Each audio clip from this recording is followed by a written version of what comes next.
Hello, everybody. Welcome to another video. And today we're talking the Halloween franchise. Now, of course, in the archives on the channel, there's plenty of videos dedicated to each movie in the series. So if you want to get a complete deep dive into each movie, check out the individual videos. Today, I'm giving kind of a broad overview, just thoughts and theories on every movie in the franchise. Just a couple thoughts, a few things I would change, or a few things that come to mind when I think about each movie. Kind of a one-stop shop, the way I did the Friday the 13th video. But of course, for the more hardcore fans, definitely if you have not, dive into the more dedicated videos for each movie in the series. So listen, the Halloween franchise, I've talked about it so much. I mean, this may be the last video I talk about it for a very long time, at least until Halloween time. It's probably my second favorite horror franchise of all time. Believe it or not, this is going to surprise a lot of people because it's like something that I haven't really talked about that much. But I think Nightmare on Elm Street's still been maybe my favorite horror franchise. Just because Freddy Krueger is by far my favorite horror villain. I mean, Michael Myers is right there at number two. I guess 2A, 2B with Jason. Hard to distinguish which one I like better. But Freddy's my number one. So the Elm Street franchise, by default, might be my favorite horror franchise. And, starting next month in April, I'm deep diving completely into Elm Street, thoroughly talking everything Freddy, probably in a way that hasn't been done other than the Never Sleep Again documentary. So look for that if you're a Freddy fan. Okay, let's jump into Halloween, the original 1978, the classic that we all know and love. Man, the first time I saw this was the TV version on AMC. Actually, I think the first 3 or 4 times I saw this was actually the TV version because it would come on basically every Halloween. Pretty much would come on at night on AMC.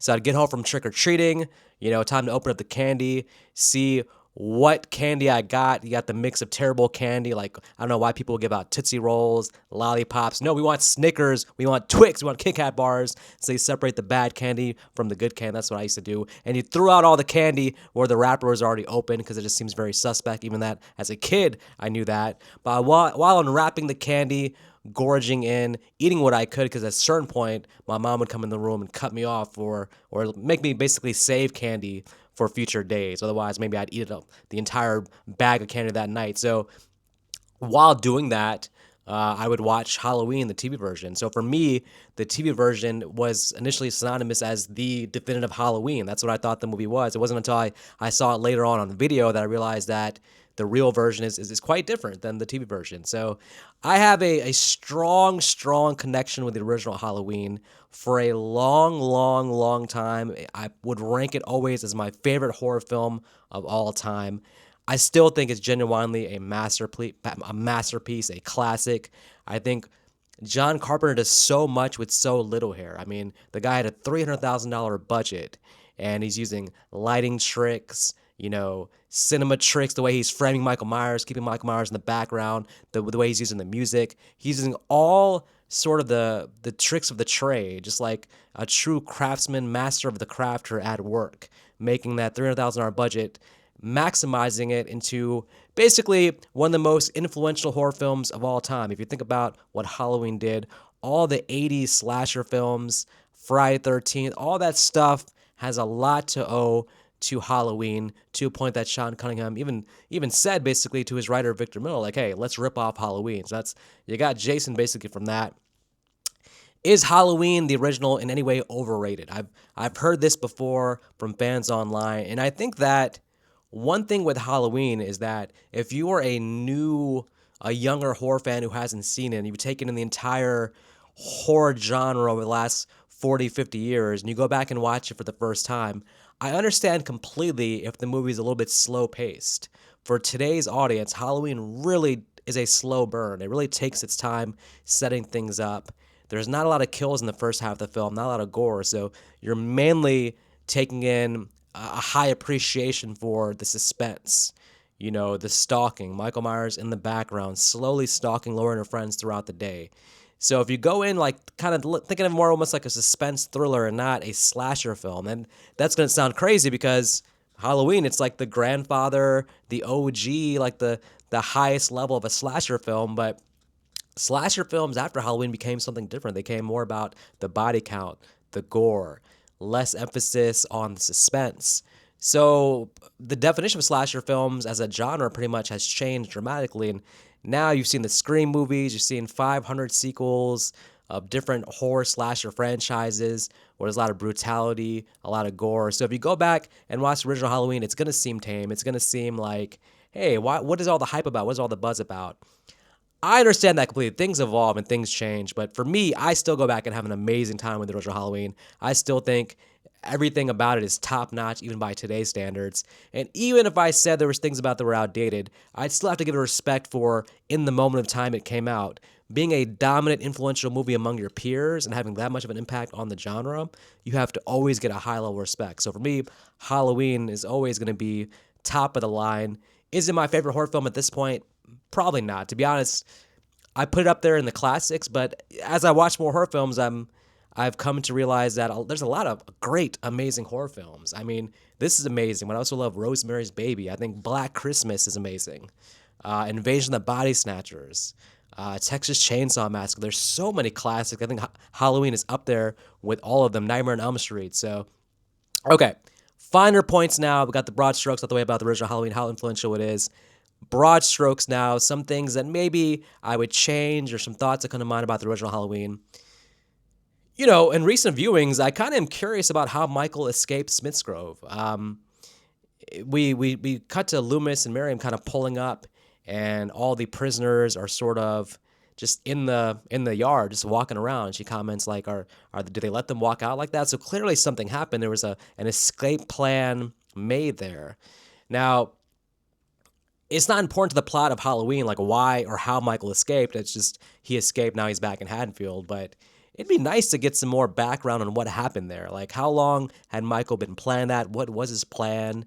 It would have been too action movie-ish to actually show, you know, a Michael escape scene from inside of Smithsgrove. So I understand it's much more suspenseful and scary just to show them walking out in the night. It is a creepy shot. But I don't know. I'm just super curious, like, how Michael planned that out. What was his plan? Clearly, he did some shit there inside of Smithsgrove to get all the patients released, and then he's climbing over the wall and everything like that. If we watch the future sequels, of course, Halloween 6 gives you an easy sort of out on this, which is basically the idea that Dr. Wynn probably just let Michael out. So this whole thing was staged by Wynn, this whole escape thing. But that's, you know, if you're going by Halloween 6, I mean, within Halloween, the original, we don't have any canon on what happened there.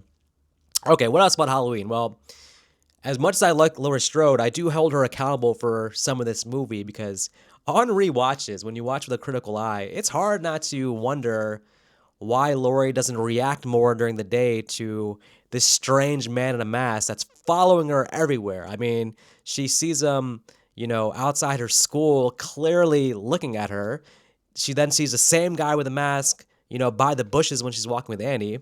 And then she looks out the window and sees her in her damn yard. I mean, how much more of a, hey, weird guy with a mask is following me? How much more has to register before you actually tell your friends about it?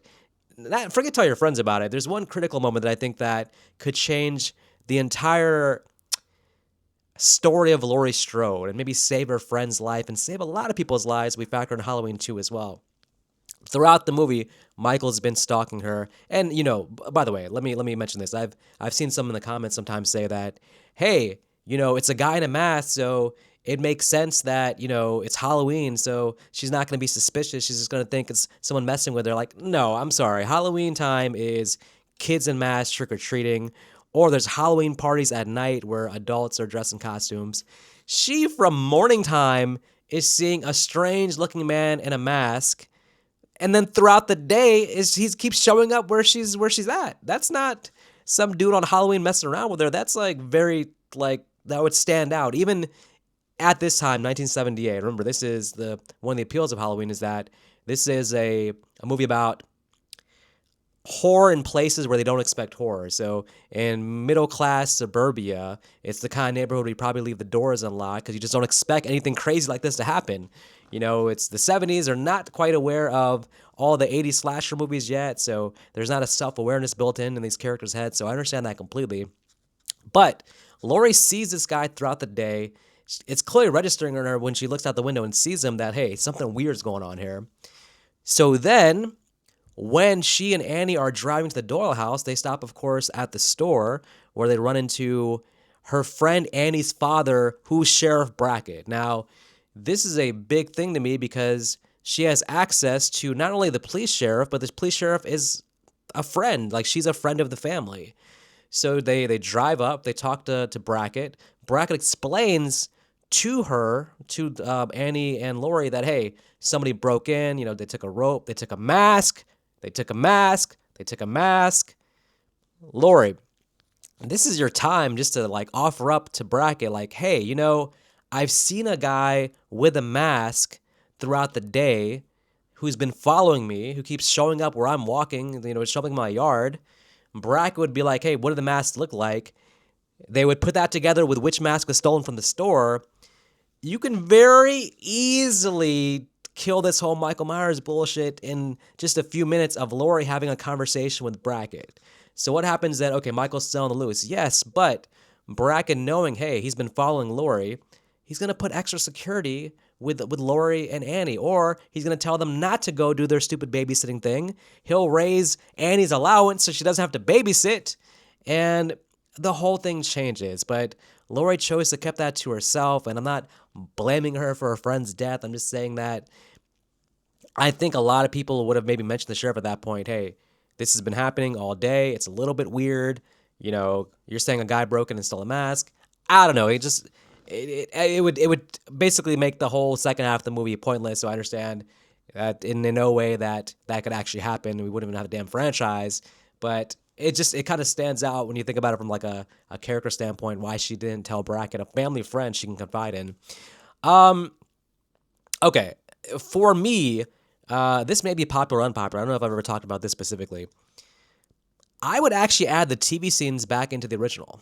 The original Halloween is a very lean movie. I think it's like 80 minutes, maybe 82 minutes, 83 minutes. It's definitely under an hour and 25 minutes, I believe. It's a very lean movie, which, as slow paced it is, I guess it's kind of beneficial that, the movie's pretty quickly paced, but just not a lot going on. So it's a slow burn, but it's a very short movie.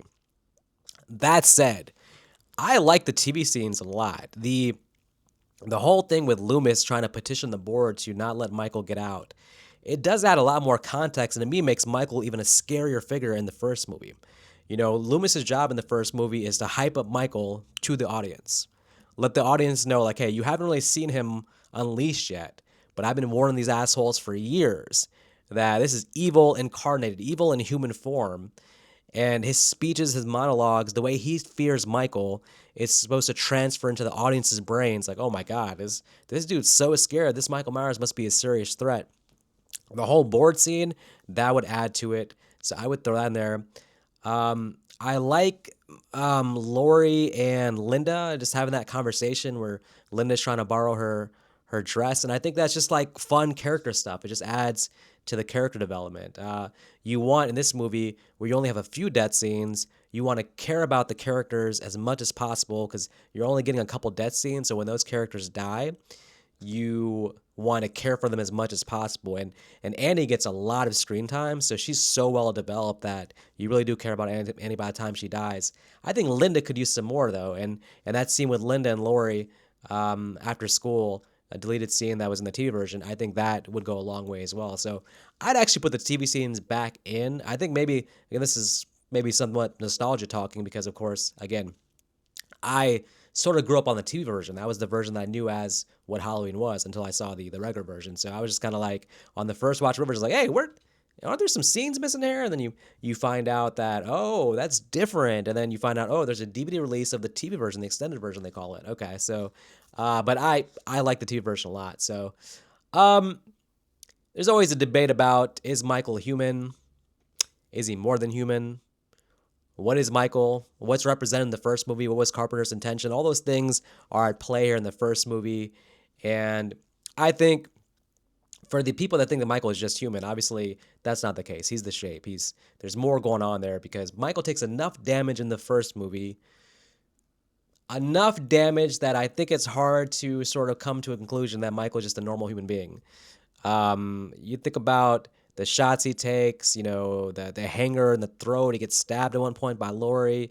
If Michael is human, then he has the highest threshold of pain. And, some fans sometimes say, oh, it's adrenaline. Adrenaline's keep him going. I'm like, man, I don't know, man. Adrenaline, That said, they'd probably be down for the count as a normal human being. So I think Michael is already somewhat supernatural in the first one. I mean, he's a human, but there's definitely some little droplings, dripplings, inklets of supernatural thrown into the Michael Myers concoction in the original movie as well. Talked about this point before, but I was going to mention it very briefly. I wouldn't have been mad if Annie was the main character. I think that it would be a sly sort of turn of events, but it's 1978, so we haven't established the final girl tropes yet. So of course Laurie has to be the final girl here. But if they made the movie today, it'd have been a strong, fun twist to have Laurie get killed in that sort of middle scene where she's the innocent one who Michael really takes his time stalking, because Michael's favorite kill from his own peripheral, Michael's perspective, his own perspective, his favorite kill in this movie definitely is Annie, because he takes his sweet time, does all of the stalking. That's a full 20 minutes we get of basically that Annie death scene. So if that was him doing that to Laurie, and then Annie is the final girl with all her sass and all her, I would say, intelligence. She seems like an intelligent, resourceful person, even though she does some dumb things for sure before her death scene.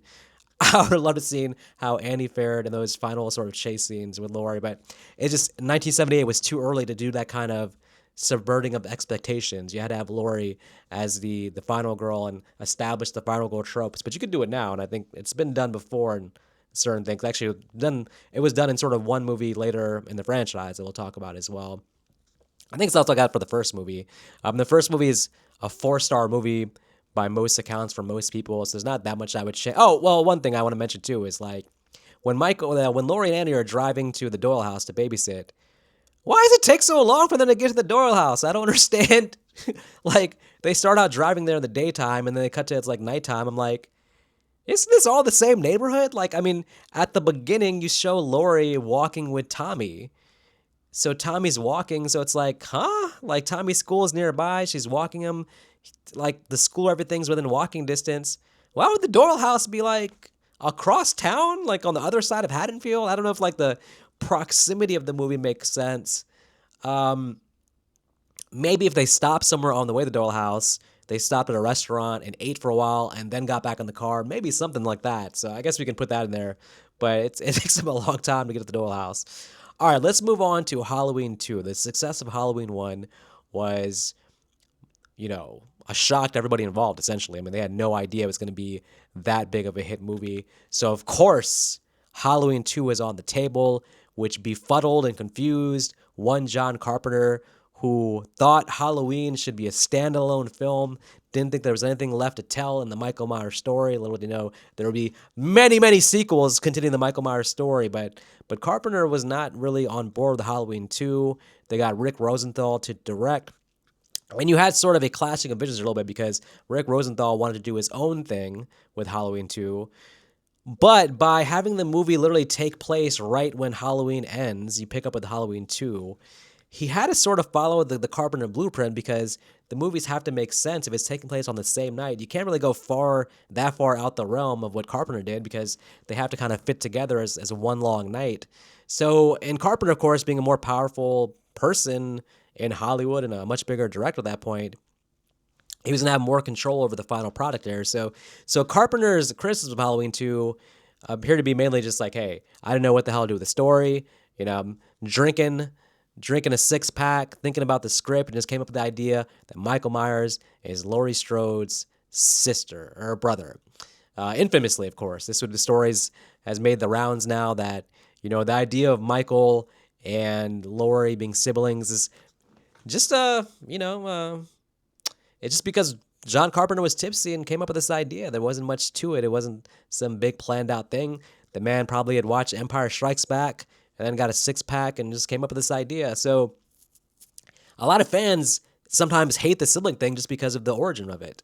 Growing up with the Halloween movies, I'm telling you, like in the 90s, 2000s, nobody ever complained about this sibling connection. Like the Halloween franchise was Laurie Strode and Michael Myers being brother and sister, and it was Michael Myers' motivation being that he wanted to kill his family, that it transferred to the Jamie Lloyd storyline.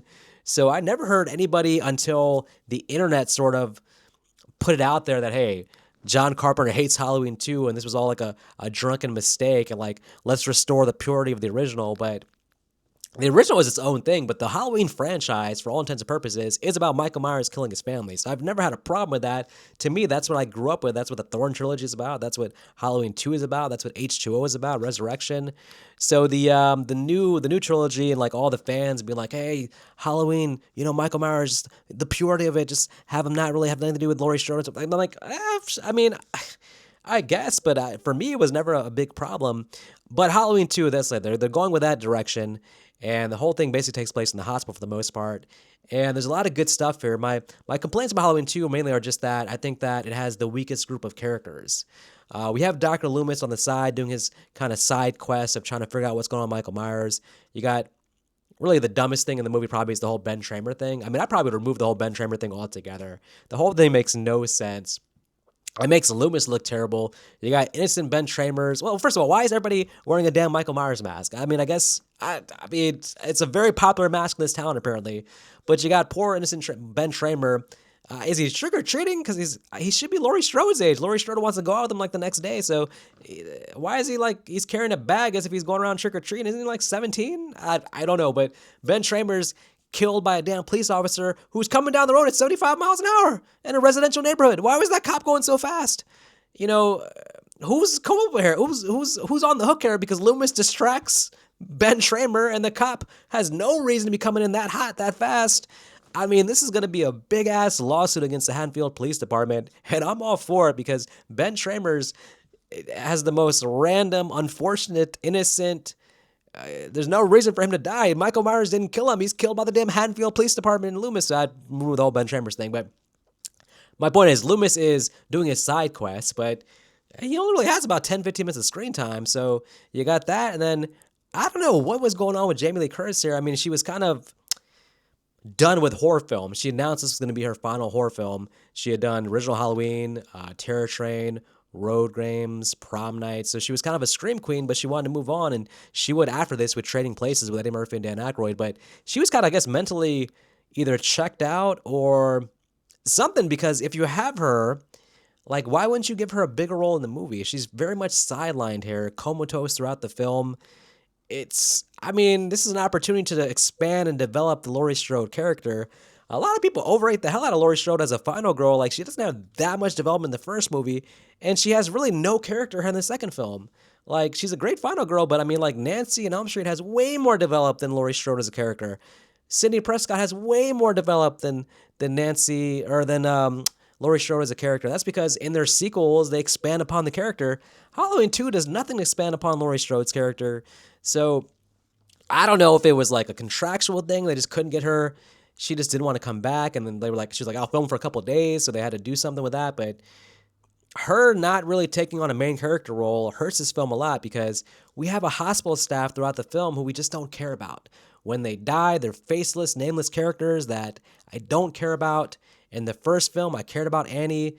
I somewhat cared about Linda. And then, you care about Laurie and the kids. You want them to make it out. But this hospital staff, you're just like, man, body count, body count, body count. Of course, between Halloween and Halloween 2, Friday the 13th had come out. The slasher craze of the 80s had started. So now audience expectations were more about, hey, let's see fun kills. Let's see faceless characters, high body count, gore, carnage, candy, all that stuff. So Halloween 2, unfortunately, followed those footsteps. We need one character from the hospital to step in surrogately, it's probably not a word, but basically for Halloween 2, take over the main character role. If Jamie Lee Curtis is going to be that sidelined, we need one hospital character we care about to step in and carry the film. And that's going to happen again later in the franchise. Also, I'll talk about as well, repeating the same mistakes of the franchise again, but just better characters, more developed characters would go a long way at Halloween 2. I guess we could have more closure for the character Jimmy. Jimmy, who would be a terrible, terrible love interest for Laurie Strode, but and probably terrible at his job. In fact, the way he's flirting with her as soon as she comes to the hospital. But Jimmy just, didn't get enough sleep the night before and passes out in the car. Now, I mean, he's concussed, I guess, but what happens with this character is very confusing. And they cut out an end scene where he's actually in the ambulance with Laurie Strode, and I would just throw that back in there. This is strangely reminiscent of Paul in Friday the 13th Part 2, where you have the boyfriend character not getting closure, and I'm just like, well, I don't. What is it a nod to Friday? Was Jimmy supposed to be Paul Part Two? Was it a nod to Friday 13 Part Two? I don't understand that. Um, Dick Warlock in Halloween 2. Now this is not going to be a diss on his character. I think for some people, Dick Warlock is the definitive Michael Myers. People love Dick Warlock in Halloween 2, and I get it. I mean, it's a completely different interpretation than Nick Castle in the original Halloween, but it stands out in a very positive way. I think Michael Myers is scary as shit in the second film, so I get it completely. That said, for me, Michael Myers walks too slow in Halloween 2. And you can have a slow sort of stalking killer, and that's fine, but then the death scenes to me got to be like him using the element of surprise. He has to come up behind somebody and kill them. And they do mostly that in Halloween 2, but the slow moving person, when it gets down to that, oh, we want to have our slasher cake and eat it too by having an epic chase scene at the end. That's where you got Dick Warlock as Michael Myers, like walking as slow as humanly possible after a Laurie Strode character who's basically running, and it's on screen. It's like, man, he's never gonna catch her. Like, what the hell? Like, anybody could get away from this version of Michael. Like, and it's not like it's not like a Jason thing where Michael's teleporting. He's walking throughout the hospital as slow as possible. So that chase scene at the end of Part 2, it's just not as suspenseful because Laurie's so far ahead of Michael. Like, the only time it gets interesting, that chase scene, is when she's in the elevator and Michael's walking slowly towards the elevator because you're like, oh man, is he going to stop the elevator door from closing? But even then, I'm like, Michael, what are you doing? That's the girl you want. Why are you walking so slow to the elevator? It's not like the elevator door closed and it's like frantic. It closed because Michael took 17 minutes to get from the beginning of the hallway to the elevator. Like, so, I would keep the interpretation of Michael the same, but in that chase scene, I would if I was the director, Rick Rosen, I would be like, hey, Dick, can you speed up a little bit though in the chase scene? So walk a little bit fast, add some urgency. This is the girl you've been chasing the entire night. You came all the way to the hospital to get Laurie Strode. She's right there in front of you. You're walking like you could care less. I don't understand. There's a fan theory, I guess. Someone had said maybe in the comments or maybe on Reddit that Michael's moving differently because getting shot 6 times. He got shot 6 times. Maybe that fundamentally changed him, and that's why he moved so slow afterwards. And I guess that's an interesting interpretation. Maybe that's the case, that where he got shot 6 times, and yes, he's still Michael Myers, but now he's more of the shape. He's more going to be walking slowly because through the rest of the franchise, for the most part, he moves slow like he does here. In the first one, it felt like a more natural human movement. Like, he walked normally. He would, kind of rush down the stairs. He was never like a fast mover, but he did walk fairly fast, I would say, in the first film. Okay, but anyways, let's talk about Halloween 3. Just did a video on that. So again, if you want more in-depth information on or talk about Halloween 3, just check the recent archives on that. But look, underrated movie. I mean, definitely underrated. Definitely hurt by the fact that it's called Season of the Witch, or definitely hurt by the fact that it's called Halloween 3 Season of the Witch. It should be just a Season of the Witch movie. Even the Season of the Witch title, though, really doesn't fit the film. It probably should be like something involving Cochrane more or something else. Season of the Witch, because the movie's really not about witches either. So, but being tied to the Halloween franchise and not being a Michael Myers film, it hurts it because for Halloween fans, you're expecting Michael Myers, and you're like, okay, there's no Michael Myers here. And then for regular horror fans, just regular fans in general, if you're like, hey, let's watch this interesting movie, and they're like, okay, well, what is it? And you're like, Halloween 3. If they're not a slasher fan, they're gonna be like, I don't really want to just randomly watch Halloween 3. So it's the worst of both worlds there. But I think Halloween fans, for the most part, have come around to appreciating Halloween 3. And I think for the most part, it's considered a good movie amongst almost all Halloween fans. For some, it's top 3, top 4 in the franchise. So big props to Halloween 3. Now Chalice, played by Tom Atkins, who in every single horror film that he's in, somehow, is in bed with his actress within 15 minutes of the screen time. That's got to be in his contract. The guy's the ultimate ladies' man in the franchise, or womanizer. I don't know what you want to call it, but it's in every damn film he's in. Chalice is a little bit unlikable. He doesn't seem like a good husband or father, and even when he's helping Ellie, it seems like it has the ulterior motive. He wants to sleep with her, so he's not really like the ideal leading man, but I guess you could say it makes him more interesting because he's different. I'd have Chalice die at some point and have Ellie just be the main character because at least she's more likable to me because she is actually there for the right reason. She wants to find out what happened to her father. My friend Nick Arcana hates all the random sex scenes in the middle of the movie. Them getting together, I think, really doesn't add anything to the plot. It doesn't make their characters more likable, so it does seem a little bit out of place, so I can understand that completely. But there's not much I would change about Halloween 3. I think Halloween 3 is a great addition to the franchise. You just have to go in expecting something completely different. But I do disagree with people that think that Halloween as a film franchise would work as an anthology film franchise. I don't think that works. I think it works as a TV show. You could do it as like a Tales from the Dark Side, Tales from the Crypt style TV show, but I don't think the franchise would have any legs if you had different Halloween movies coming out each year with like a different story. I don't think the audience would buy into that. They want, for a sequel franchise, they want a kind of a continuation of a story. So I don't think the anthology route works as a film franchise, but as a TV show, it's still a good idea, even to this day. All right, well, listen, Halloween 3 made $14 million, and Mustafa Akkad was able to get full rights to the franchise. So that means with Halloween 4, we're going back to the basics, and that means Michael Myers is coming back. Dr. Loomis is coming back. How? Because they both blew up in a bathroom at the end of Halloween 2, and Michael is on the ground burning to death, burned to a crisp. I don't know, but he's been in a coma for 10 years, and he's back because something in his mind reactivated that he has a niece in Haddonfield, and he's going after her 10 years later. I mean, if you think about it, not only is Michael beyond human, but there's something else going on with Michael too, because like, if he's in a coma, how does he know that he has a niece? How does he know what his niece looks like? How does he know what her name is? There's all this like stuff. It's like, man, Jamie Lloyd should be safe because Michael should have no idea who she is, where she lives, what she looks like, all that stuff. But Michael just comes back to Haddonfield like a boss and has all the information and immediately knows where the hell Jamie Lloyd is. So it's kind of stretching reality a bit. But listen, I love Halloween 4. I've said before, Halloween 4 is probably my favorite sequel in the franchise. What thoughts stand out? Well, the orange elephant in the room about Halloween 4, of course, is always that one stupid scene where Michael has orange hair. You got to get rid of that. You got to, orange hair, Sesame Street Michael throwing Loomis through the window door. I don't know what was going on there, but that was just bad. Michael himself, there's been a lot of complaints about, the look, the mask, everything. George Wilbur's portrayal. I think that, I mean, even look, I've dissed it even. I've said that Michael's wearing like shoulder pads. It looks like he's going to exit Haddonfield and go to damn football tryouts the next day to try out for a linebacker position. Like his shoulders are all geesed up here. But it's a kind of a wooden portrayal of Michael Myers, but it's still, it's not that bad. I don't hate it.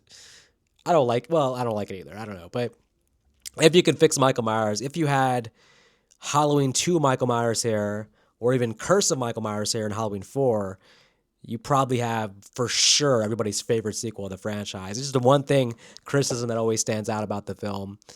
But other than that, I mean, I love Halloween 4. There's not much I can, maybe I do have more things to fix, but for that, I would say go back and check out my How to Fix Halloween 4 video. I may have more thoughts there, but for me, it's, I wouldn't touch it. I love Halloween 4. Halloween 5, on the other hand, is an example of when you rush things into production, when you got money on the mind, and instead of being patient, taking your time, coming out with a good script, a good idea, you just rush into things. That's what happened to Halloween 5, because Halloween 4, $17 million, only $3 million more than Halloween 3. So it wasn't this huge return to box office prominence like people think. But Halloween 3 was made by a big studio, Universal. Halloween 4 was, kind of an independent thing from Mustafa Akkad. So the $17 million was actually a big thing. That's a lot of money coming in for an independent company.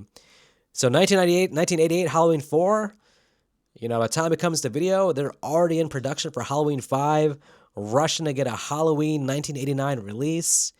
And that's where some of the problems come from, because if you just took your time, you could have had a great Halloween sequel here with Halloween 5. Now, that said, I'm not going to come down that hard on Halloween 5, because in the recent couple years, you may have seen my tone on the movie change with different videos, because I've become a fan of Halloween 5. Sacrilegious, I know. Halloween fans even like to shit on this movie. I actually find the good and Halloween 5. I mean, it's the nostalgia makes it so I like all these movies now. Probably not. You'll see with future reviews that's not the case. But Halloween 5, I think, has some great things. But here's some things that I would change. Figure out a better way to bring Michael Myers back. He got shot to shit at the end of Halloween 4. He fell into the grave, the dirt. I guess in this movie, though, he's going to end up in some weird pipeline thing that leads to a river. First of all, you're insulting the intelligence of the Haddonfield Police Department. You're telling me Meeker and his boys didn't do like a year-long pursuit of what happened to Michael Myers' body? Like they weren't aware that where he got shot down to like leads to a river, which could lead to him being somewhere? Like, what? They just let it go. And like, Michael Myers presumed dead. He's gone. We blew him away. It's like, man, you better find that body. You know the history of Michael Myers. You better find that body, man. I mean, knowing Halloween 2, Halloween 4, knowing that history, I think Meeker is not resting until he finds the body, and Michael is presumed to be out there still by the time of Halloween 5. But okay, well, he floats down the river. He's picked up by some hermit.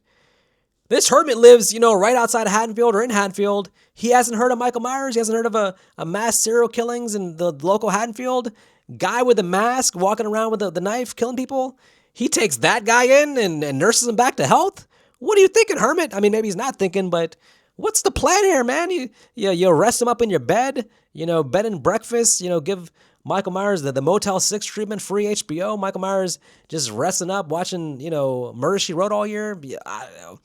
What was the plan here? He was been living with the hermit for a year and then comes back to life. And Michael, does he show any appreciation for the free room and board and the great hospitality? No, he kills the hermit immediately. It's just a stupid way to bring Michael back. Like, I don't understand. What was the hermit thinking? And then, of course, again, the police, Haddonfield police, just taking a simple, Michael went down the river, whee, simple down the stream, washed up at the doorsteps of the hermit's house. The police would have came and investigated and asked the hermit, have you seen Michael? And his hermit were like, oh, they're looking for a mass serial killer who's on the loose. I have him in the back room. Doesn't that trigger in his head like, oh my goodness, I'm nursing a mass murderer back to hell? Like, there's so many stupid angles to take with that I just have Michael be in a grave and pull a Jason Lives. Damn, lightning bolt strikes the grave and have Michael's hand just come out like Frankenstein and he's back to life. That would have made more sense to me than what they have here. Just lean into him being a supernatural thing at this point. Okay. Rachel Carruthers, famously loved character in the Halloween franchise, gone too soon. Everybody hates that Rachel died in the first 20 minutes of Halloween 5. The director said out loud at that time in the Fangoria magazine, basically said, like, this is, the Janet Leigh thing. This is the Psycho thing once again. So many things have come from that Psycho thing where it's like, hey, we got to make you think this is the main character and then kill him off in the first 20 minutes and shock the audience. So Rachel Carruthers is another victim of that whole thing. Okay, of course, let Rachel live and have Rachel live for most of the movie, but have her go out the same way Tina goes out. Have her have that death scene that Tina has, because Tina has a much more impactful death scene than Rachel when you get down the idea of Tina actually was sacrificing herself to help save Jamie. I mean, Tina in one scene redeemed her character completely, went from annoying party girl who everybody hates to, at least for me, being like, oh, there was some depth to her. And when when shit hit the fan, when all the chips were on the line, she actually sacrificed herself to save Jamie Lloyd. I like that character. But that should have been Rachel's scene. That should have been Rachel sacrificing herself for Jamie. I think Rachel can die in the movie, but if you have her last longer to the end and die in that way, you still maintain all the goodwill. The rest of Halloween 5, I think, probably gets shortchanged because people are so mad at what happened with Rachel. So fixing that goes a long way. Now, in terms of Tina, I know a lot of people hate Tina's character. I actually have come to appreciate the zaniness and the out there-ness and the, hey, let's write this character to be completely different than what you would expect from, a Final Girl-ish, adjacent Final Girl.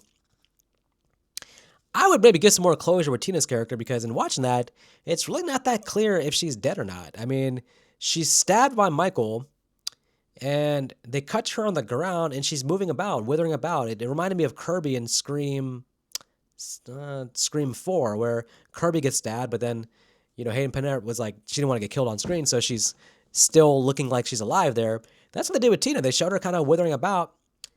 She got stabbed in the shoulder. She didn't get stabbed like in a definitive way. And then they have her going to the ambulance, and they show the wound on the shoulder, but she doesn't have like the sheet covering her face.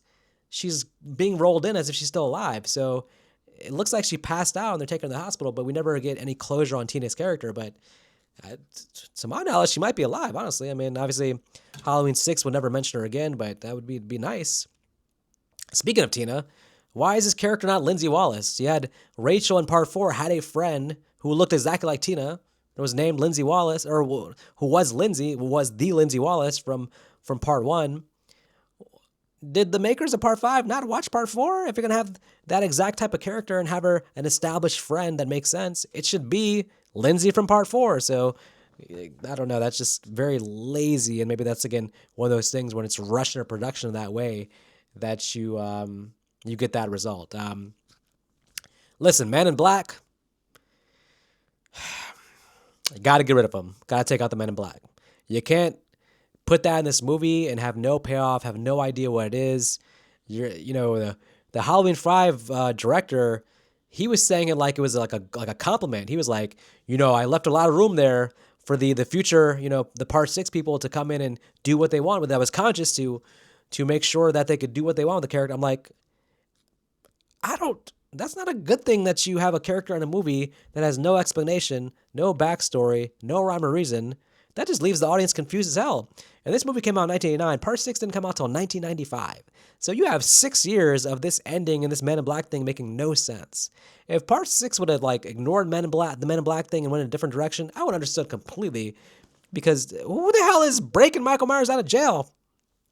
What? I don't understand. I mean, we watch it now, part 5 now, with the context of having seen part 6. So we're like, okay, we know this is going to make sense in part 6. But when Halloween 5 first came out, and for those years before Halloween 6, this whole thing with the Men in Black and the ending must have been a big, what the hell? What the hell were they thinking? We need a more definitive ending for Meeker at Halloween 5. There's a photo, I guess, in the Fangoria magazine where they show that they filmed the death scene, showing that he was killed in that hospital or that police shootout, I guess, that happened with the Men in Black, the police department, that shootout that we didn't see, which we should have seen. I need something there in the actual final project because Meeker is such a strong character in 4 and 5. He deserved an actual ending. If you're telling me that the Men in Black came in and massacred the police station, I got to see what happened to Meeker there because Meeker is the man in part 4 and 5, and his character needs closure. I don't know if it makes sense that Jamie Lloyd actually would exit the car and come into the police station. She's going to get kidnapped here, leading to, of course, the worst fate of a character of all time. But if I was Jamie Lloyd, I might just stay in the car at that point. All right, so Halloween 5 made like $12 million at the box office, did not do well. This is 1989. I've talked about it before. Horror fans were done with these horror slasher icons by 1989. They were like, Jason Takes Manhattan, get the hell out of here. Elm Street 5, get the hell out of here. Halloween 5, get the hell out of here. Halloween 5 was I believe still is the lowest grossing Halloween film in the entire franchise. They weren't having it. And again, they just needed some room to breathe though, I think, because in 1991, Freddy's Dead comes out and makes a lot of money at the box office. So if Halloween 5 just waited, took their time, came out with a new sequel in 1991, there was still like an audience for this kind of thing, but they needed a break in 1989. It was too much, too many damn horror sequels at that point. Hindsight always 2020 though, of course. But Halloween 6 take years to make, and in between that, interesting that for all of John Carpenter's hate on Halloween 2, and even after Halloween 3, he basically sold the rights to the franchise. Apparently, after Halloween 5, he actually teamed up with New Line Cinema in an attempt to try to get the rights back to the Halloween franchise. Now, I don't know if this is true, but they say that his plan was to take Michael Myers into space. I don't think, I want to give John Carpenter more credit than that. I don't think his plan was for it to be in space, but he got into a rights battle, him and New Line versus Mustafa Akkad, who had teamed up with Miramax, which was the Weinstein brothers. And I don't know, what was the determining factor, but of course, Mustafa Akkad and the Weinstein brothers would end up winning, full custody rights of the franchise. Which Mustafa Akkad is probably the biggest, he loves Michael Myers, he loves the Halloween franchise, so he was going to give it probably the most attention, maybe more than John Carpenter would have. So there's a good part about that. The bad part is the Weinsteins, I guess, were notorious for interfering with film projects. Like they want to put their stamp on things, made life miserable for certain directors. People have talked about that in the past. So Halloween 6 becomes a shit show because you have the writer Daniel Farrens, you have director Joe Chappelle, you have the Mustafa Akkad side with his son, who's produced the movie, which is Malik Akkad. And then you have basically the other side of that is kind of the Weinsteins controlling things, going by what they think a Halloween movie should be, test audiences, things like that. So you have too many cooks in the kitchen here, and because of that, we don't really get a cohesive movie with Halloween 6. We get something that's all over the place. That's why there's two different versions: producer's cut. There's a main version, theatrical version. So there's too much going on with Halloween 6. The number one thing that fixed the movie is pay Danielle Harris her damn money. She's the leading character in part 4 and 5. Jamie Lloyd, they're calling this a Thorn trilogy. You can call it a trilogy, but the main character trilogy then is Danielle Harris, Jamie Lloyd, and she gets the worst ending possible here. I'm bringing Danielle Harris back and giving her a bigger role. Give Jamie Lloyd a bigger role because I think no matter what you think about part 6, if they gave a proper send-off to Jamie Lloyd, her having the worst childhood ever, seeing, her parents die, her surrogate sister die, her friends, all this stuff, seeing that, getting kidnapped, held by the Thorn, if she could overcome the odds and actually go on to live a normal life, have a happy ending, I think a lot of goodwill for the Thorn trilogy would exist. But some people, the same way Rachel Carruthers dying in part 5 clouds people's opinions, what happens to Jamie Lloyd here, I think, does cloud people's opinions in part 6 as well, because they're like, what the hell, we found this character. To see her get the worst childhood, worst life of any horror hero in the history of horror films, hard to stomach, and I understand completely. This movie should probably be Jamie Lloyd teaming up with Tommy Doyle. I love Kara, but probably it needs to be Jamie Lloyd and Tommy Doyle taking out Michael Myers once and for all. The producer's cut, or the theatrical cut down on Dr. Loomis' screen time heavily. It's there in the producer's cut. We need more Dr. Loomis. Dr. Loomis is always a plus for the Halloween franchise. This is his last film appearance. He unfortunately passed away while they were reshooting the film. But you need more Dr. Loomis. I would take his scenes from the producer's cut, put them in the theatrical. Just make the story make more sense. Like, why does Michael travel to the park where the DJ is getting killed? He's in the back of the van to kill the DJ, but like, why is he even there? I would have the DJ come to the Myers house and host the radio show there, and then you have a natural, organic way for Michael Myers to kill them in the Myers house. Is Michael actually cursed by the Thorn? Is the Thorn thing real? Because in the theatrical, Michael, on his own autonomy, decides to massacre the entire Thorn crew in the hospital. So what does that mean? Like, Michael had his independence the entire time? Like, did something happen to liberate him from the control of the Thorn cult? It doesn't make sense there. The producer cut, he is controlled by the cult, and some damn stones, magical stones, hold him in place at the end of producer's cut, which is a terrible, terrible ending. Is Danny going to be the new Michael? Is the baby going to be the new Michael? Who's the man in black after? Like, it's a lot of confusion between Danny and then also the baby, and I don't know, the story's just all over the place. Then we need a better ending. I mean, Michael, tranquilized and beaten by a pipe here in part 6. That's the same damn ending from part 5. Part 5, Loomis tranquilized Michael and beat him with a pipe. The same thing happens to Michael here in part 6. The movie's 6 years later. I don't understand how in the writing do you be like, let's take on Michael the same exact way he was taken on part 5. How does that make any sense? I don't understand. You gotta kill that ending here for sure. So, I don't know. Overall, I'm a fan of Halloween 6, though. I think that the portrayal of Michael Myers is amazing. And George Wilbur and the guy who played him in the last couple of scenes, it's a great interpretation of Michael Myers. So Michael Myers himself is fantastic. And the characters, Tommy, Kara, Dr. Loomis, it's a better group of characters than Halloween 2, for example, and a better group of characters than Halloween 5. So the movie gets a lot right, and then it looks amazing. The Halloween, the cinematography here, the fall atmosphere, this feels like Halloween. It looks great. So there's a lot of good things here, and some fixes with the story, and some more respect for Danielle Harris, the Jamie Lloyd character, I think may have cursed on Michael Myers as everybody's favorite sequel as well, but they just they dropped the ball on a couple things there. Okay, let's move on to Halloween H2O. Of course, famously, Jamie Lee Curtis had this idea to do a 20-year reunion, bring everything back full circle. She actually went to John Carpenter originally. They had a meeting with Miramax, and apparently John Carpenter asked for $10 million.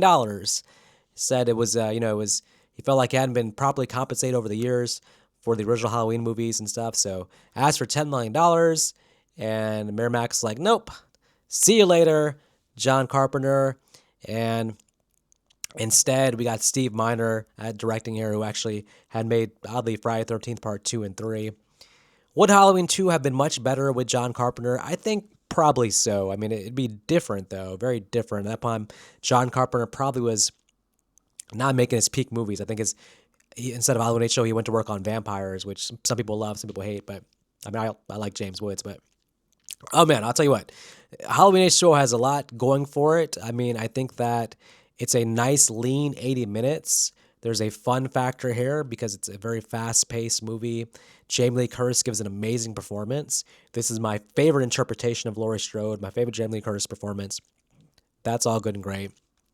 But man, they use like 5 different masks in this film. You could have used one mask. In the opening scene, you're using the mask from Curse of Michael Myers. You should have stuck with the damn mask from Curse of Michael Myers for the entire film. Chris Duran playing Michael Myers. Some people like the portrayal, some people don't. I would say that Michael Myers is too, like, it's not that he has to be stronger or physically bigger, but he's too ordinary looking. And he's too bouncy and jumpy. He just feels like a Michael Myers that could easily be beat up by most people. I know people point to, oh, when he's hanging from the bar, showing his superhuman strength. I get that, but he's just not impressive in that final battle with with Laurie Strode. It looks like Laurie Strode can pretty much handle him, and I don't know. I would just have Michael. You don't have to replace the actor, but I would probably just work on his movements and mannerisms. He's moving kind of jumpy and bouncy and all over the place and making movements that doesn't really seem like Michael from the first film. He acts and looks so different that there's a theory that maybe this Michael Myers was a copycat killer, and it kind of makes sense to me that some big fan of Michael Myers decided to finish his work. A copycat random dude with the mask is the one who broke into Miriam's house, got the file on Laurie Strode, traveled across the country. If this was a copycat killer, it kind of makes sense. Also, by the way, breaking into Miriam's house, there should not be a folder just laying around that says Laurie Strode on it. If you're telling me that Dr. Loomis didn't better protect the folder, the identity of Laurie Strode, of course Michael's going to come looking for that folder. Yeah, I feel like that folder would say Carrie Tate on it or something else. It wouldn't just say Laurie Strode where Michael's like, oh, good job, Mike. Good job, Dr. Loomis. You left the Laurie Strode file for me. I can go across country and kill her now. I think Loomis would have better protected the file there. LL Cool J security guard should die here. There's no reason why this character survives. I can't think of one good reason why this character survives. The only thing I can think of, because I watched this movie, then I watched Deep Blue Sea, which is like the same year too, and LL's character should have died in Deep Blue Sea also. I'm just like, was it his contract that he couldn't be killed? Because in H2O and Deep Blue Sea, this man should have died in both films, but, I don't know. Who knows? Halloween H2O, of course. I mean, I don't put the whole paramedic fake Michael paramedic thing. I don't put that on H2O. They knew about it. It was their way to work around the idea that, Mustafa Akkad was like, you can't kill Michael. And Laurie's like, I got to kill Michael. I was like, well, you can kill a damn paramedic. And Laurie's like, she's like, okay, that's fine as long as the audience thinks I'm killing Michael. Then later on, you can go back and do whatever. But they knew for sure that it wasn't Michael they were killing. But I don't blame H2O for that, because if watching the movie as a standalone, that's clearly Michael Myers. There's nothing within H2O that suggests that that's a paramedic. So I don't really factor that into this ending. I save all that hate for Resurrection. But H2O, I mean, overall, it's okay. I mean, again, the common criticism of it being a Scream sequel, and it does have Scream music, and it does have actresses and actors from Dawson's Creek and teeny boppy actors, and it has Scream 2 playing in the film, but that's overblown, over-exaggerated. It doesn't feel like a Scream movie. It's just that, it's the late 90s. So it's going to have the late 90s fashion, late 90s music, late 90s teen actors. That's just what it is. It came out in 1998, 2 years after Scream, of course. And yes, Kevin Williamson did an early draft on Halloween H2O as well. So, okay, yes. Damn it, I admit it. It's the Scream sequel, all right? Let's just call it Halloween/Scream part whatever. So, okay. Let's move on to the true only abomination. Not abomination. I'm being too hard on Halloween Resurrection, but after the massive success of Halloween H2O, a couple years later, it come out with Halloween Resurrection, and what the hell is this like? Is this kind of like Halloween 5 again, where it's like they rushed into production? I don't know, because this is 4 years later after Halloween H2O. That's more than enough time to get your shit together and get a decent script. But Halloween Resurrection, man, I'll tell you what. First of all, of course, as I just talked about, the whole Michael was not the one who got his head chopped off. Man, I know they filmed scenes at the time of H2O, and that was an explanation, but there got to be some way to get around that. And maybe the explanation is that you can just make H2O, just blame that on a copycat killer, because that makes more sense to me than it being the damn paramedic. Jamie Lee Curtis, the fate of Laurie Strode. In Halloween Resurrection, she dies in the first 10 minutes. She stupidly has Michael. It's stupid because she has Michael at her disposal. She made a trap, and actually it worked. He's hanging up there. He's tied up, Laurie. You finally got him, and you don't kill him because you're confused about maybe it's not Michael. Like, Laurie, this is definitely Michael. Whoever it is, if it's not Michael, it's somebody who came here to kill you and chase you onto the roof. Whoever it is, this is self-defense, even if it's a human being. I have to be sure. You don't have to be sure. He's clearly trying to kill you. Kill her, Laurie. So Michael, of course, playing this game with her where he's pretending to be like giving the same reaction that the paramedic did at the end of H2O. But again, if that wasn't Michael in the mask at the end of H2O, how does he know how the paramedic reacted? That Michael would have been somewhere else. He wouldn't have been there at the scene of the crime watching Laurie cut off the paramedic's head. So how does he know to do the exact same reaction that the paramedic did? I don't know. But either way, Laurie tricked, killed, falls to her death, but they don't show her actually dead. They show her fall in slow motion. But okay, quick fix in this film is you gotta pay Jamie Lee Curtis and convince her not to kill off the character. If she's coming back, make her come back at the end and save the day. Let Laurie's character live here, or just move on from the Laurie Strode storyline. How hard is it just to do that storyline of the Halloween Resurrection, but don't include the part of the beginning with Laurie? Because you peak in the first 10 minutes of the film, and also you redo the whole purpose of H2O. Wasn't the whole purpose that, Laurie Strode being a survivor 20 years later, able to overcome her trauma, finally take out Michael Myers? The whole thing of that is just completely thrown in the trash. She was just killed by Michael a couple years later. Like, that makes the whole story of H2O pointless. It's just as dumb. Well, the dumbest thing I've seen in that sample was that Terminator movie that came out where they killed John Connor in the first few minutes, trying to make Terminator 2, useless. Like, I don't like that. Don't do something that makes the previous sequel, like, futile. And Laurie Strode's arc here ends up being very stupid. Like I said, all that for H2O just to be killed in the hospital. I don't know. You got to get rid of all that stuff. You got to get rid of the entire Decker storyline. This random high school kid communicating with our main lead. It doesn't go anywhere. There's no conclusion to it. You don't need Decker. Get rid of that. Kill Busta Rhymes when he's tapping on Michael Myers' head. Cussing out Michael. Tell him to skedaddle. Look, listen, you have to keep a certain integrity about Michael Myers. And we're like, Mustafa Akkad, you're watching this film, you won't kill off Michael. You also got to keep him like as Michael, keep him as the Shape. You have to keep certain boundaries, lines you can't cross. And this is one. Busta Rhymes tapping on his head and telling him to get the hell out of here. That's a boundary that should result in Michael killing Busta Rhymes right there.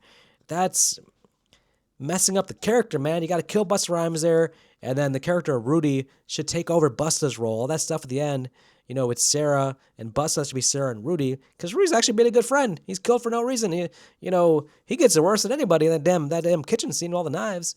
That should have been Busta's fate. So that's it. And have Jamie Lee Curtis come back at the end and save the day. And I mean, look, there's things you can do with the resurrection, but that's the main thing here. You got to figure out if you have Jamie Lee Curtis on set, you got to give her an extra $1 million. Be like, listen, stay one more day and help us with the ending. Because, we want to have future sequels. This movie almost killed the franchise. After this film, I mean, think about it. After the franchise almost went freaking direct to video. I mean, well, listen, actually, let me preface that. Rob Zombie said that in the years leading up to Rob Zombie's Halloween, that the franchise was pretty much, in a dire strait. I mean, they'd canceled one production that would have been, the next Halloween film. They didn't know what to do after Resurrection. So here comes Rob Zombie in his mind saving the franchise from going direct to video, which he probably did. And to be fair, any criticism I have about Rob Zombie's Halloween, the movie made a lot of money. So this is a big hit, Rob Zombie's Halloween. What would I do differently with Rob Zombie's Halloween? Well, he had the original idea that he pitched to the Weinstein brothers, which was, let me make two films.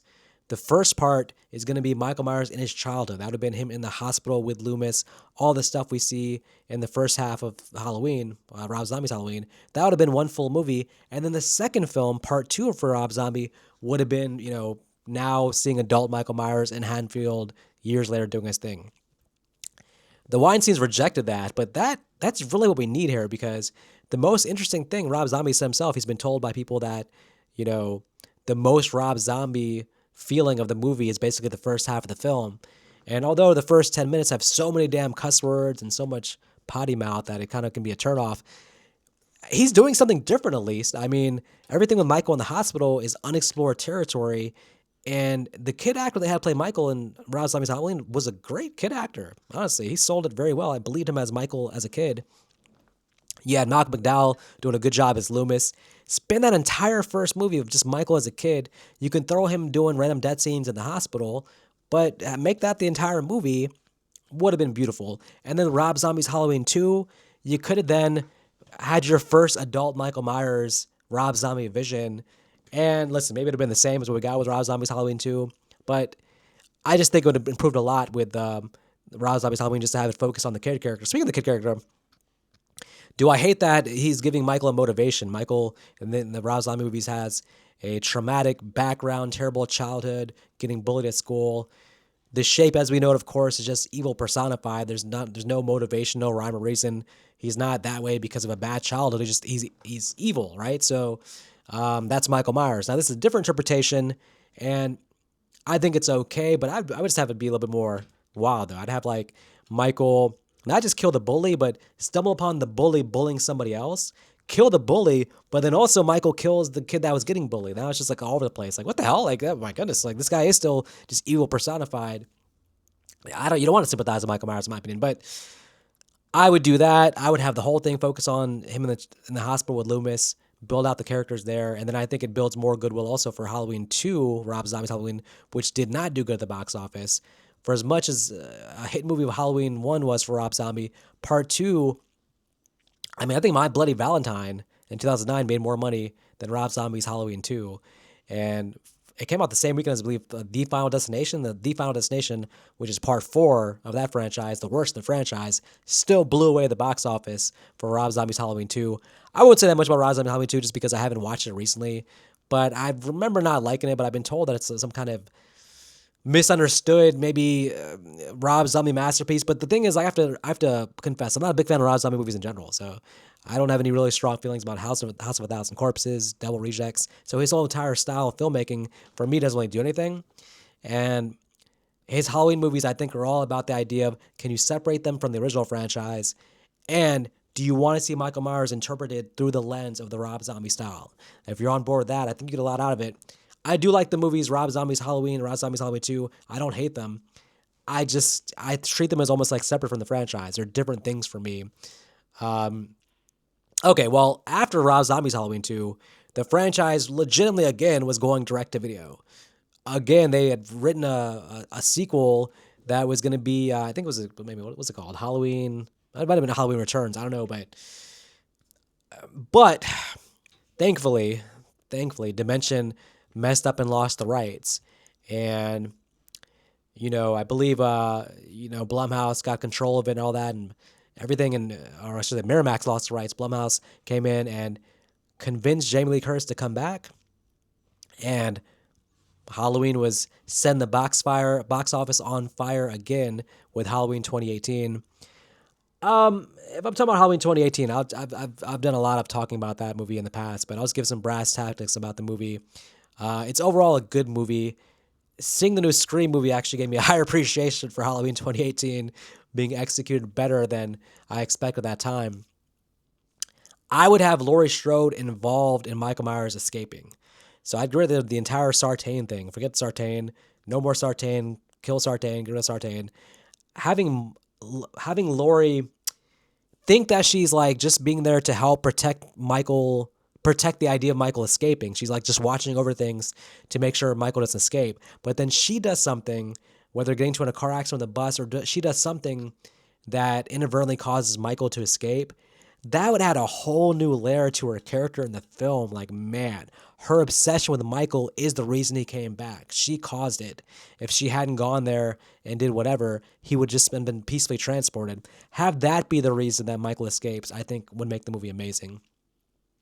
The character of Aaron I've talked about before, the podcaster. Have Michael beat his ass brutally, bashes against the wall, but don't actually kill off the character. Because if he survives, you can bring him back playing sort of a Loomis role in the future movies in the trilogy. Aaron would have been a nice service to part 2 and 3, him trying to revenge the death of his girlfriend podcast partner, and him being finally convinced now that Michael really is the boogeyman. It would just give a nice through line through the rest of the trilogy, some continuity to make the trilogy kind of fit together better. And then just remove the out of place humor. The Halloween films, separate, different from the Friday the 13th films, usually take themselves more serious. This is a more serious world. We usually don't have out of place humor. Halloween 5, of course, had the stupid bumbling cops, and this movie has bumbling cops as well. But for example, the character Julian, who has the right amount of humor until he shows back up in the babysitter's death scene when it comes up the stairs and he's giving one-liners in a suspenseful moment. It's supposed to be suspenseful. That's just horror. That's comedy out of place. That's not getting the right mix of horror and comedy. At that time, we should be scared for the babysitter. We should be, in the moment, like, yeah, I hope she gets away. But you have Julian coming up the stairs and just like making the audience laugh. It's just bad timing. It's like not knowing that you're basically stepping on the toes of the thrills if you're adding comedy in that moment. So I'd get rid of some of the out of place humor. But overall, I think Halloween 2018 is going to age actually very well. I think it's going to actually, as it gets older and time goes by, I think that it's going to be high on people's list because it's a well-made film, and maybe it could have a more definitive ending, like actually have Michael just die here. But I think the franchise has been fine if you just did Halloween 2018 and did not do any more films after that. But we did get Halloween Kills. Halloween Kills, I mean, listen, just, pretty clearly, you got to get rid of the whole mob storyline. You got to kill the whole evil dies tonight, evil dies tonight, evil dies tonight. The whole mob storyline was done way better in Halloween 4.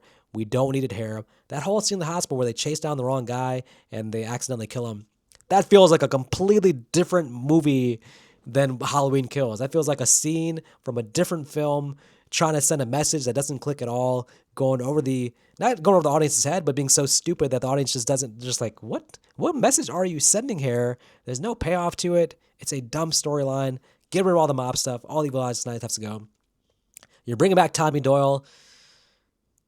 Make Tommy Doyle a much better likable character, because this movie's going to do exactly what they did, the mistake I was talking about with Halloween 2, where you have Laurie Strode, but she's sidelined. She's like, again, she's barely in the movie. The same thing as Halloween 2, where she's not necessarily comatose, but she's really not the main character here. You don't give enough spotlight to her kids or her granddaughter, Allison, and her daughter to really make them the main characters. So you need someone to step in and really be the main character of Halloween Kills. That should have been Tommy Doyle. When Tommy Doyle gets his brains bashed in with a baseball bat at the end by Michael, we should be like, oh my goodness, the character we've been following this entire movie, we want him to take out Michael. Michael's still alive, bashed his brains out. Instead, Tommy Doyle was so damn annoying in the movie that when Michael bashed his brains with a bat, I laugh. I say, man, I tell you what, Tommy, you're a damn jerk throughout the movie. You're an idiot for seeing the entire mob get killed, and you're sitting there swinging your baseball bat, and then this is what happens to you, Tommy. So it's like the interpretation was so unlikable compared to Paul Rudd in Halloween 6. I'm not blaming the actor who played him in Halloween Kills, because I think the actor does a good job. It's just the way they wrote the character. The writing of Halloween Kills. I mean, listen, I don't think Michael's supposed to be this level of Jason killing nameless characters, going scene by scene, killing random people. But some people love the Carnage Candy here. Michael taking on a fire department like he's John Wick. For me, that's not really Michael Myers, but I don't know. It is what it is. Halloween Ends, capping off the final movie in the Halloween franchise. Listen, I'm not mad they went a different direction. You want to have a new killer. You want to send a message about trauma passing on, and you want to just do things differently. So I'm not mad at that.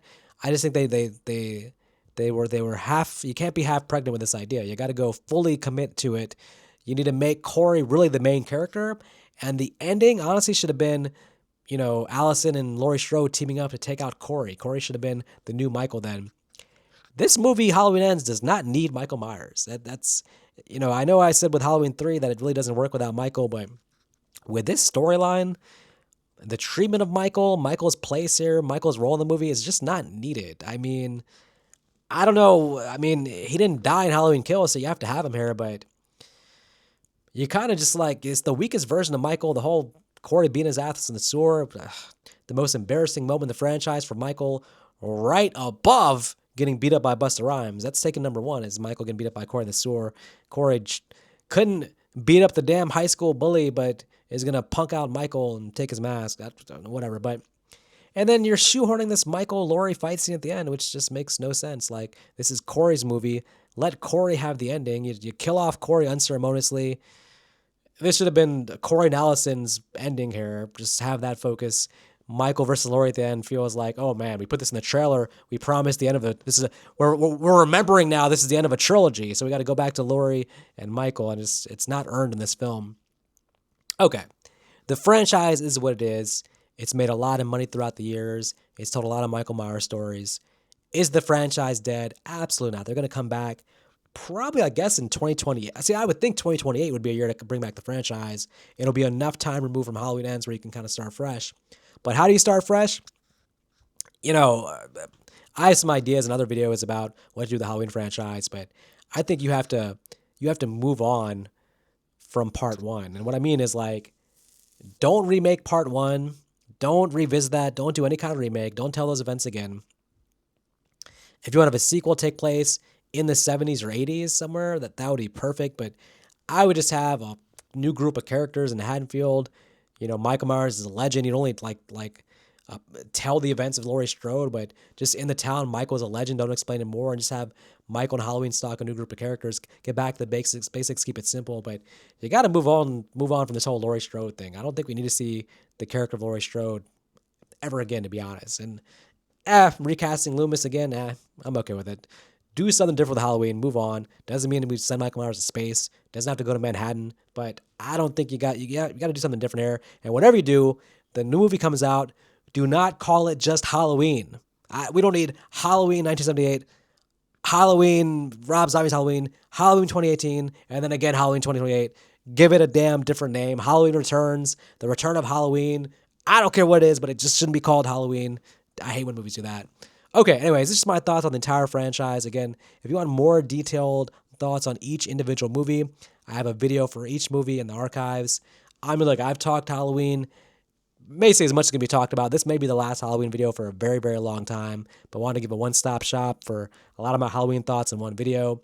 If you enjoyed the video, in the comments, let me know your thoughts on the Halloween franchise.